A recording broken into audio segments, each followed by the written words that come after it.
কাউসারের দলেরা এরকম ভাবে দানিয়াল আলাইহিস সালাতু ওয়াস সালামকে এরকম ভাবে দানিয়াল আলাইহিস সালাতু ওয়াস সালামের চোখগুলোকে গরুর খুর দিয়ে এরকম ভাবে তুলে ফেলতো আর দানিয়াল আলাইহিস সালাতু ওয়াস সালামকে এরকম ভাবে মাটিতে পুঁতে রাখতো আর সকালবেলা আবার তারা দেখতো আল্লাহর নবী দানিয়াল আলাইহিস সালাতু ওয়াস সালাম সকালবেলা আবার মানুষকে দিনের দাওয়াত দিতেছে সুবহানাল্লাহ। ও ভাই দোস্ত বুজুর্গ কথাগুলি মন দিয়ে শুনবেন।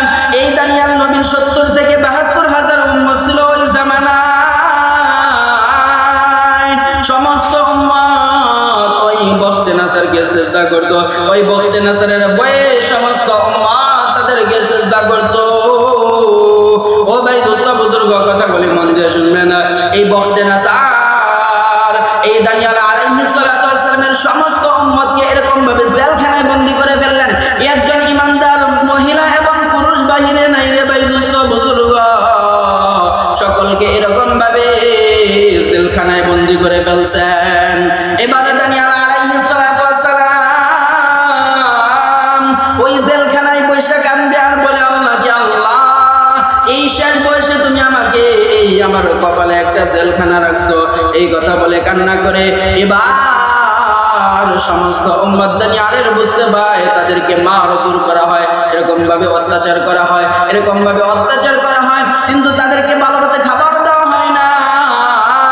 এবার সমস্ত উম্মত বুঝতে পারে যদি দানিয়ালের কথা শুনতাম তাহলে আজকে আমাদের এমন অবস্থা হইতো না। এবার জেলখানার ভিতরে সমস্ত উম্মত বলতেছে, ও নবীজি আপনার কথা যদি আমরা শুনতাম তাহলে আমাদের অবস্থা এমন হতো না। এবারে সকলে দানিয়াল আলাইহিস সালাতু ওয়াস সালামের কাছে সারেন্ডার করেন। এবার আল্লাহ বলতে পারে, আল্লাহ বলতেছে, আল্লাহকে বলতেছে দানিয়াল আলাইহিস সালাতু ওয়াস সালাম, আল্লাহ তোমার উম্মতগুলা রিমান্ডে খাওয়ার পর মারধর খাওয়ার পরে এবার তারা বুঝতে পেরেছে, আল্লাহ তুমি ক্ষমা করে দাও। এরকম ভাবে আল্লাহ বলতেছে, আল্লাহকে বলতেছে, আল্লাহ বাইরে তো একটা মানুষ নাই যে তোমার কালেমার দাওয়াত দিবে, তোমার দিনের দাওয়াত দিবে। তখন আমার আল্লাহ ডাক দিয়া বলে, ও দানিয়াল আমি যেরকম ভাবে কলা গাছ কেটে ফেললে ওইখান থেকে আমি আরেকটা বুগি বের করি, আমি একজনের দ্বারাই পুরা পৃথিবীতে কালেমার দাওয়াত দিতে পারি। সুবহানাল্লাহ। ও ভাই দোস্ত বুজুর্গ আল্লাহ বলতেছে, দানিয়াল তুমি ধৈর্য ধরো। এরকম ভাবে ধৈর্য ধরতে ধরতে আরো 5 বছর চলে গেছে। এবার ওই বখতে নাসের একটা স্বপ্ন দেখলেন, ভয়ঙ্কর একটা স্বপ্ন। কি দেখলেন? ও ভাই দোস্ত বুজুর্গ কথাগুলি মন দিয়ে শুনবেন। ভয়ঙ্কর একটা স্বপ্ন দেখলেন। এই স্বপ্ন দেখার পর তার যে সরকারি আলেম আছে, পান্ডা আলেম আছে, এই সরকারি আলেম পান্ডা আলেমদেরকে ডাক দিয়া বলতেছে, তোমরা এদিকে আসো, আজকে আমি একটা এরকম ভয়ঙ্কর স্বপ্ন দেখছি, এরকম ভাবে ভয়ঙ্কর স্বপ্ন দেখছি। এই স্বপ্নের তাবির কি আর এই স্বপ্ন আমি কি দেখছি, কি স্বপ্ন দেখছি তোমরা বলো। এবার বলতেছে, আপনি স্বপ্নের কথা না বললে আমি কিভাবে, আমরা কিভাবে বলবো? এই কথা যখন বলে, তাহলে তোমরা বলছো এতদিন বলছো তোমরা গায়েব জানো, তোমরা গায়েবের খবর বলতে পারো, আমি তোমাদেরকে সরকারি টাকা দিয়ে খাওয়াইছি, সরকারি বেতন দিছি, আর তোমরা আজকে বলতেছো তোমরা এটা জানো না। আমি তোমাদেরকে 3 দিন সময় দিলাম, এই 3 দিনের মধ্যে তোমাদের কিতাবাদি দেখা আমি কি স্বপ্ন দেখছি আর এই স্বপ্নের তাবির কি তোমরা জানাইবা। এবার বখতে নাসার 3 দিন সময় দিলেন আর মুসলমানদেরকে বলতেছেন, ও ভাই দোস্ত বুজুর্গ কথাগুলি সম্মান দিয়ে শুনবেন। এবার মুসলমানদেরকে বলতেছে, ও মুসলমান তোমাদের মধ্যে কি কেউ আমি কি স্বপ্নে দেখছি আর এই স্বপ্নের তাবির সহ বলতে পারবে? এবার আল্লাহর বান্দা দানিয়াল আলাইহিস সালাতু ওয়াস সালাম বলতেছে, আপনি কি স্বপ্ন দেখছেন, আপনি এই স্বপ্নের তাবির কি আমি বলবো? এই কথা বলার পরে এবার বলতেছে, কি স্বপ্ন দেখছি বলো। এবার দানিয়াল আলাইহিস সালাতু ওয়াস সালাম বলতেছে, আপনি স্বপ্নে দেখছেন এমন আসমানের উপর মাথা আর জমিনের উপর পা, এরকম ভাবে একটা আসমান থেকে জমিন পর্যন্ত এত বড় একটা মূর্তি দেখছেন। কয় হয়, এটাই তো দেখছি, আমার মনে পড়তেছে। কয় তুমি কি আমার সাথে ছিলা নাকি? কয় না, আমি তো আপনার সাথে ছিলাম না, আপনি ছিলেন রাজপ্রাসাদে আর আমি এই জেলখানায়। ও ভাই দোস্ত বুজুর্গ কথাগুলি মন দিয়ে শুনবেন। বলতেছে, আপনি জেলখানায় আমাকে একটা প্লেটও দেন নাই খাওয়ার জন্য, আপনি আমাকে একটা জায়নামাজও দেন নাই নামাজ আদায় করার জন্য। এই জেলখানায় আমি এতদিন কষ্ট করে থাকছি, আল্লাহর কুদরতি গাছের উপর আমি সিজদা দিছি। সুবহানাল্লাহ। ও ভাই দোস্ত বুজুর্গ কথাগুলি মন দিয়ে শুনবেন।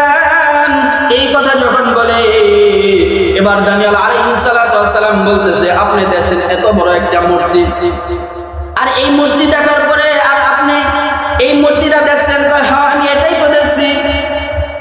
কয় আপনি যেটা দেখে স্বপ্নের ভিতর প্রস্রাব পায়খানা করে দিয়েছেন সেটা শুনবেন? কয় হ্যাঁ বলো।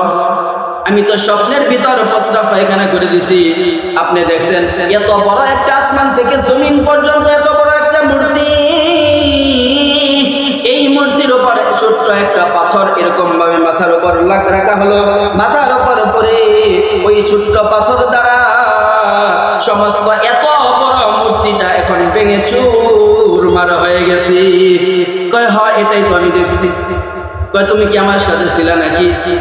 কয় না আমি আপনার সাথে ছিলাম না। আপনি এটা দেখে এরকম ভাবে দৌড়াইতেছেন, পলাইতেছেন, পলানোর জন্য আপনি একবার সাগর এরকম ভাবে সাঁতরাইতে চাইতেছেন। কয় হ্যাঁ সত্যি তো আমার মনে পড়তেছে, আমি এরকম ভাবে সাগর এরকম ভাবে সাঁতরাইতেছি। এবার বলো এই স্বপ্নের তাবির কি? এবার দানিয়েল আলাইহিস সালাম বলতেছে যে এটা হলো, এই স্বপ্নের তাবির হলো আপনি যে এত বড় একটা মূর্তি দেখলেন, আপনি ওই মূর্তিটা দেখছেন এরকম ভাবে তার মুখটা স্বর্ণ দিয়ে বানানো, স্বর্ণ দিয়ে বাঁধা। হ্যাঁ সেটাই তো আমি দেখছি। এই স্বর্ণ দেখছেন, এই স্বর্ণটা হলো আপনি যতদিন পর্যন্ত বেঁচে থাকবেন, আপনি যতদিন পর্যন্ত বেঁচে থাকবেন আপনার রাজত্বকে আপনি স্বর্ণের মতো টিকিয়ে রাখতে চাইবেন। এই কথা যখন বলে এবার দানিয়েল আলাইহিস সালাম এবার বলতেছে, আপনি যে দেখছেন তার বডিটা এরকম ভাবে রূপা দিয়ে বানাইছে, ওই রূপাটা দেখছেন আপনার ছেলে আসবে, আপনার ছেলে আপনার রাজত্বকে এই রূপার মতো টিকিয়ে রাখার জন্য চেষ্টা করবে। তারপরে দেখছেন তামা, তারপরে যে আসবে তামার মতো টিকিয়ে রাখার জন্য চেষ্টা করবে। তারপরে দেখছেন লোহা, তারপরে যে আসবে এরকম ভাবে লোহার মতো টিকিয়ে রাখার চেষ্টা করবে। আপনি দেখছেন পায়ের পাতা দুইটা শুধু মাটি, মাটি দিয়ে বানানো, ওই পায়ের পাতা দুইটা মাটি দিয়ে বানানো। আপনি যে এই লাস্ট ফিনিশে আপনি মাটি দেখছেন ওটাই হলো আপনার খারাপ সময়। আর এত বড় পাথর, এত বড় মূর্তি, আর এই ছোট্ট একটা পাথর দ্বারা যখন ভেঙে চুরমার হয়ে গেছে, ওই ছোট পাথরটা কেউ না, ওই ছোট পাথরটা হলো আখিরি নবী, বিশ্ব নবী হযরত মুহাম্মদ সাল্লাল্লাহু আলাইহি ওয়াসাল্লাম। এমন